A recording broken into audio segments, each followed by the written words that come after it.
Want to make your forms smarter with dynamic dropdowns? You're in the right place. This is Erica, and today, let's set up dynamic dropdowns with lookups in Jodoo. The dynamic dropdown is like the if they choose this, then show them that type of dropdown. For example, we can let the users select their country. Once they do, they'll see a list of states specific to that country, and then cities within that state. This makes your forms interactive and super user-friendly.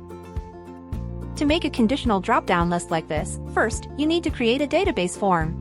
Think of this as our hidden bank of choices. Your visitors will not see it. Instead, the public form that we'll create later will get the options from this form's entries. To speed things up, you can import an Excel file that includes all the countries, states, and cities you want.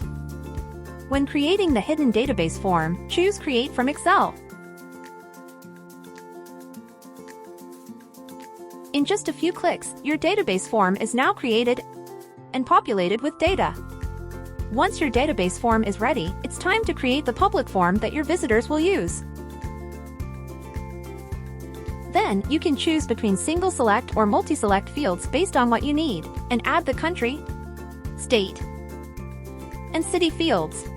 Now, let's set up the lookups to make these fields dynamic. For the country field, go to Field Properties,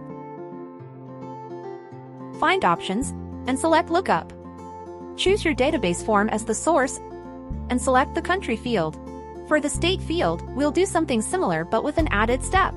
Set up the lookup to pull from the state field in the database form. And then, we'll add an option filter. Set the filter so that the state options correspond to the selected country. Essentially, we're telling Jodoo to only show states that match the country the user selected. This is the key to making the drop-down dynamic.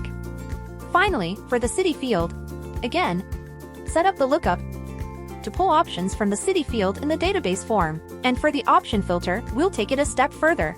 Add conditions for both the country and city fields. This ensures that only cities that match the selected country and state are displayed. Once done, save the form. You can click Preview to give it a try. Now, when I select an option in a drop-down, it refreshes the next field with filtered data. This way, a visitor will not have to go through unrelated fields anymore. With Jodoo, you can create conditional drop-down lists using as many conditions as needed without a single line of code.